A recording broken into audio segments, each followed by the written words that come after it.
Translated by Robert A. F. Thurman. 7. The goddess. Thereupon, Manjusri, the crown prince, addressed the Likavi Vimalakirti, "Good sir, how should a bodhisattva regard all living beings?"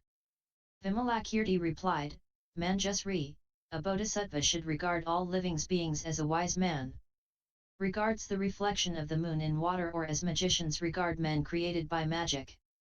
He should regard them as being like a face in a mirror, like the water of a mirage, like the sound of an echo, like a mass of clouds in the sky, like the previous moment of a ball of foam, like the appearance and disappearance of a bubble of water, like the core of a plantain tree, like a flash of lightning, like the fifth great element, like the seventh sense medium, like the appearance of matter in an immaterial realm, like a sprout from a rotten seed, like a tortoise hair coat, like the fun of games for one who wishes to die, like the egoistic views of a stream winner, like a third rebirth of a once returner, like the descent of a non-returner into a womb, like the existence of desire, hatred, and folly in a saint, like thoughts of avarice, immorality, wickedness, and hostility in a bodhisattva who has attained tolerance, like the instincts of passions in a tathagata, like the perception of color in one blind from birth, like the inhalation and exhalation of an ascetic absorbed in the meditation of cessation, like the track of a bird in the sky, like the erection of a eunuch, like the pregnancy of a barren woman, like the unproduced passions of an emanated incarnation of the Tathagata, like dream visions seen after waking, like the passions of one who is free of conceptualizations, like fire burning without fuel, like the reincarnation of one who has attained ultimate liberation. Precisely thus, Manjusri, does a bodhisattva who realizes the ultimate selflessness consider all beings. Manjusri then asked further, "Noble sir, if a bodhisattva considers all living beings in such a way, how does he generate the great love toward them?" Vimalakirti replied, "Manjusri, when a bodhisattva considers all living beings in this way, he thinks, just as I have realized the Dharma, so should I teach it to living beings. Thereby, he generates the love that is truly a refuge for all living beings, the love that is peaceful because free of grasping, the love that is not feverish, because free of passions, the love that accords with reality because it is equanimous in all three times, the love that is without conflict because free of the violence of the passions, the love that is non-dual because it is involved neither with the external nor with the internal, the love that is imperturbable because totally ultimate. Thereby he generates the love that is firm, its high resolve unbreakable, like a diamond, the love that is pure, purified in its intrinsic nature, the love that is even, its aspirations being equal, the saint's love that has eliminated its enemy, the bodhisattva's love that continuously develops living beings, the Tathagata's love that understands reality, the Buddha's love that causes living beings to awaken from their sleep, the love that is spontaneous because it is fully enlightened spontaneously, the love that is enlightenment because it is unity of experience, the love that has no presumption because it has eliminated attachment and aversion, the love that is great compassion because it infuses the Mahayana with radiance, the love that is never exhausted because it acknowledges voidness and selflessness, the love that is giving because it bestows the gift of Dharma.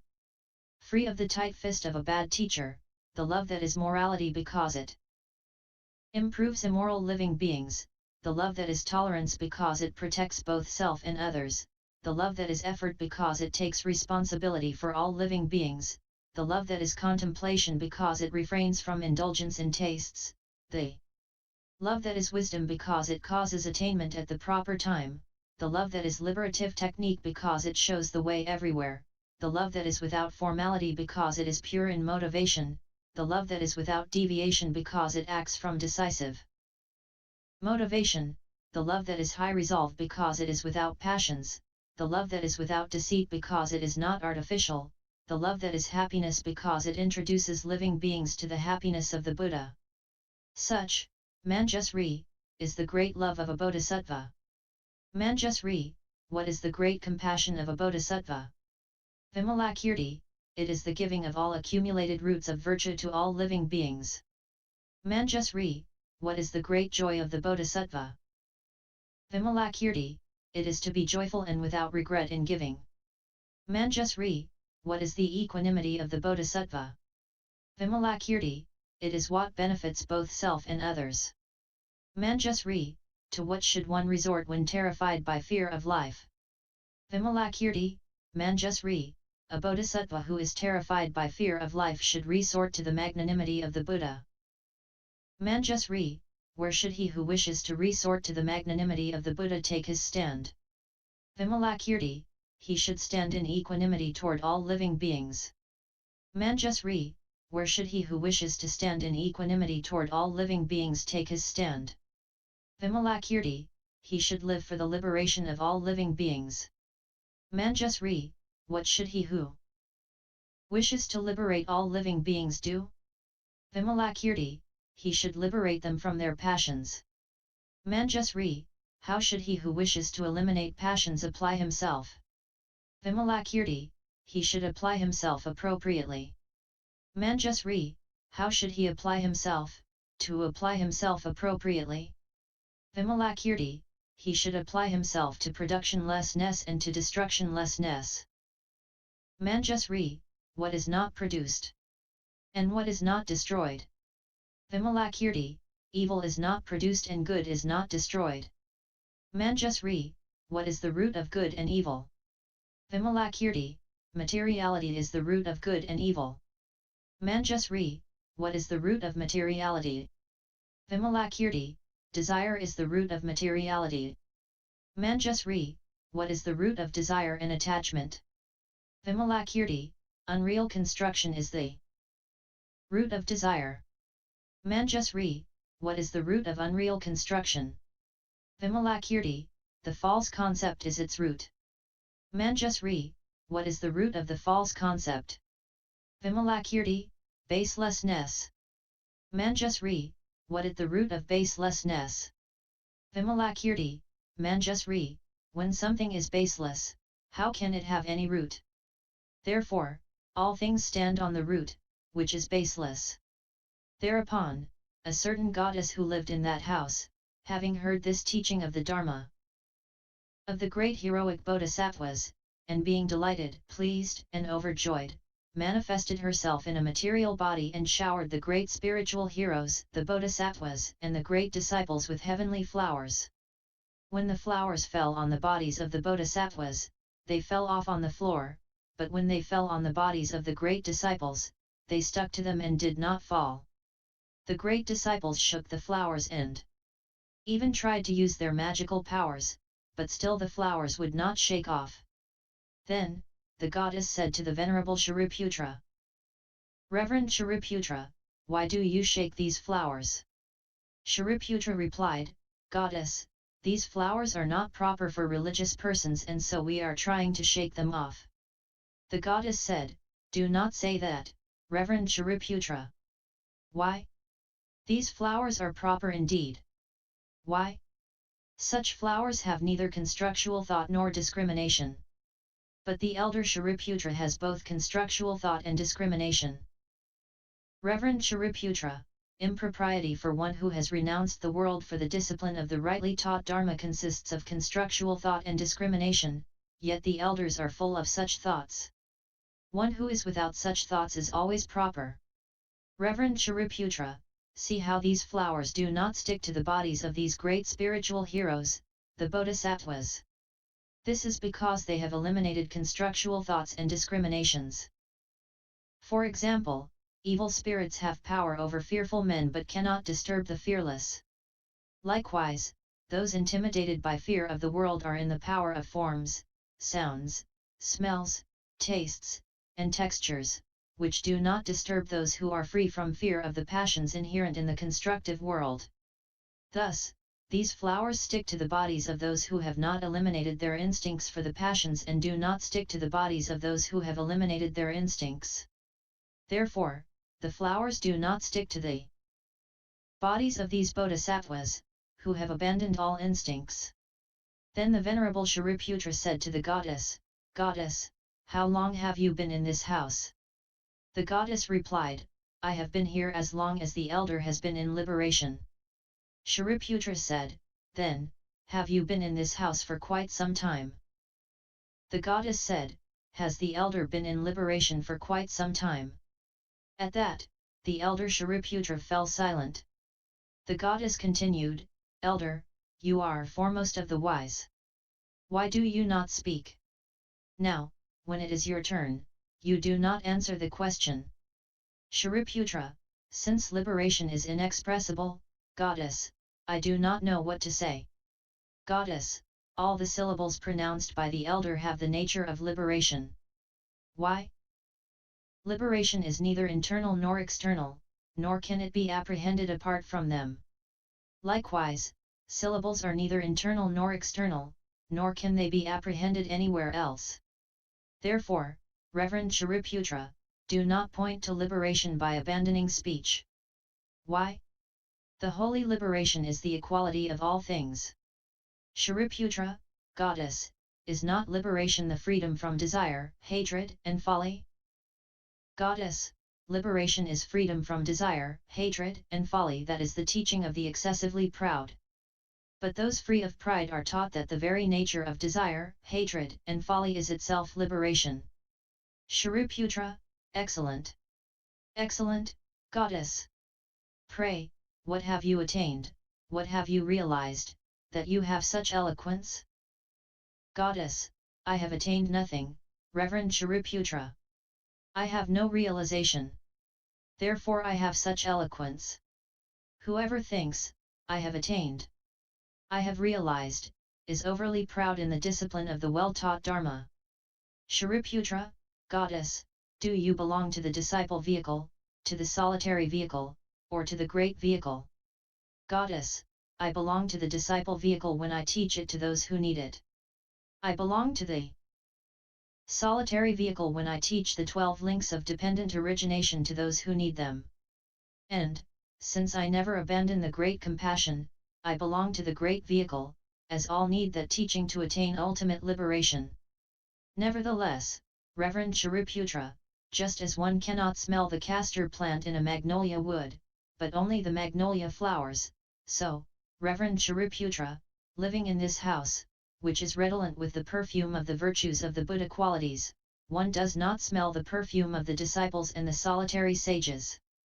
Reverend Shariputra, the Sakras, the Brahmas, the Lokapalas, the Devas, Nagas, Yakshas, Gandharvas, Asuras, Garudas, Kimnaras, and Mahoragas who live in this house hear the Dharma from the mouth of this holy man and, enticed by the perfume of the virtues of the Buddha qualities, proceed to conceive the spirit of enlightenment. Reverend Shariputra, I have been in this house for 12 years, and I have heard no discourses concerning the disciples and solitary sages but have heard only those concerning the great love, the great compassion, and the inconceivable qualities of the Buddha. Reverend Shariputra, 8 strange and wonderful things manifest themselves constantly in this house. What are these 8? A light of golden hue shines here constantly, so bright that it is hard to distinguish day and night, and neither the moon nor the sun shines here distinctly. That is the first wonder of this house. Furthermore, Reverend Shariputra, whoever enters this house is no longer troubled by his passions from the moment he is within. That is the second strange and wonderful thing. Furthermore, Reverend Shariputra, this house is never forsaken by Sakra, Brahma, the Lokapalas, and the bodhisattvas from all the other Buddha fields. That is the third strange and wonderful thing. Furthermore, Reverend Shariputra, this house is never empty of the sounds of the Dharma, the discourse on the 6 transcendences, and the discourses of the irreversible wheel of the Dharma. That is the fourth strange and wonderful thing. Furthermore, Reverend Shariputra, in this house one always hears the rhythms, songs, and music of gods and men, and from this music constantly resounds the sound of the infinite Dharma of the Buddha. That is the fifth strange and wonderful thing. Furthermore, Reverend Shariputra, in this house there are always 4 inexhaustible treasures, replete with all kinds of jewels, which never decrease, although all the poor and wretched may partake to their satisfaction. That is the sixth strange and wonderful thing. Furthermore, Reverend Shariputra, at the wish of this good man, to this house come the innumerable Tathagatas of the 10 directions, such as the Tathagatas Shakyamuni, Amitabha, Aksabhya, Ratnasri, Ratnarsis, Ratnakandra, Ratnavayaha, Dusprasaha, Sarvarthasiddha, Ratnabala, Simhakirti, Simasvara, and so forth, and when they come they teach the door of Dharma called the secrets of the Tathagatas and then depart. That is the 7th strange and wonderful thing. Furthermore, Reverend Shariputra, all the splendors of the abodes of the gods and all the splendors of the fields of the Buddhas shine forth in this house. That is the 8th strange and wonderful thing. Reverend Shariputra, these 8 strange and wonderful things are seen in this house. Who then, seeing such inconceivable things, would believe the teaching of the disciples? Shariputra, Goddess, what prevents you from transforming yourself out of your female state? Goddess, although I have sought my female state for these 12 years, I have not yet found it. Reverend Shariputra, if a magician were to incarnate a woman by magic, would you ask her, what prevents you from transforming yourself out of your female state? Shariputra, no. Such a woman would not really exist, so what would there be to transform? Goddess, just so, Reverend Shariputra, all things do not really exist. Now, would you think, what prevents one whose nature is that of a magical incarnation from transforming herself out of her female state? Thereupon, the goddess employed her magical power to cause the elder Shariputra to appear in her form and to cause herself to appear in his form. Then the goddess, transformed into Shariputra, said to Shariputra, transformed into a goddess, Reverend Shariputra, what prevents you from transforming yourself out of your female state?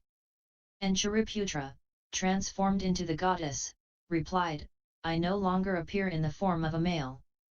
My body has changed into the body of a woman. I do not know what to transform. The goddess continued, if the elder could again change out of the female state, then all women could also change out of their female states. All women appear in the form of women in just the same way as the elder appears in the form of a woman. While they are not women in reality, they appear in the form of women. With this in mind, the Buddha said, in all things, there is neither male nor female. Then, the goddess released her magical power and each returned to his ordinary form. She then said to him, Reverend Shariputra, what have you done with your female form? Shariputra, I neither made it nor did I change it. Goddess, just so, all things are neither made nor changed, and that they are not made and not changed, that is the teaching of the Buddha. Shariputra, Goddess, where will you be born when you transmigrate after death? Goddess, I will be born where all the magical incarnations of the Tathagata are born. Shariputra, but the emanated incarnations of the Tathagata do not transmigrate nor are they born. Goddess, all things and living beings are just the same, they do not transmigrate nor are they born. Shariputra, Goddess, how soon will you attain the perfect enlightenment of Buddhahood? Goddess, at such time as you, elder, become endowed once more with the qualities of an ordinary individual, then will I attain the perfect enlightenment of Buddhahood. Shariputra, Goddess, it is impossible that I should become endowed once more with the qualities of an ordinary individual. Goddess, just so, Reverend Shariputra, it is impossible that I should attain the perfect enlightenment of Buddhahood. Why? Because perfect enlightenment stands upon the impossible. Because it is impossible, no one attains the perfect enlightenment of Buddhahood. Shariputra, but the Tathagata has declared, the Tathagatas, who are as numerous as the sands of the Ganges, have attained perfect Buddhahood, are attaining perfect Buddhahood, and will go on attaining perfect Buddhahood. Goddess, Reverend Shariputra, the expression, the Buddhas of the past, present and future, is a conventional expression made up of a certain number of syllables. The Buddhas are neither past, nor present, nor future. Their enlightenment transcends the 3 times. But tell me, elder, have you attained sainthood? Shariputra, it is attained, because there is no attainment. Goddess, just so, there is perfect enlightenment because there is no attainment of perfect enlightenment. Then the Likavi Vimalakirti said to the Venerable Elder Shariputra, Reverend Shariputra, this goddess has already served 92 million billion Buddhas. She plays with the superknowledges. She has truly succeeded in all her vows. She has gained the tolerance of the birthlessness of things. She has actually attained irreversibility. She can live wherever she wishes on the strength of her vow to develop living beings. End Vis 007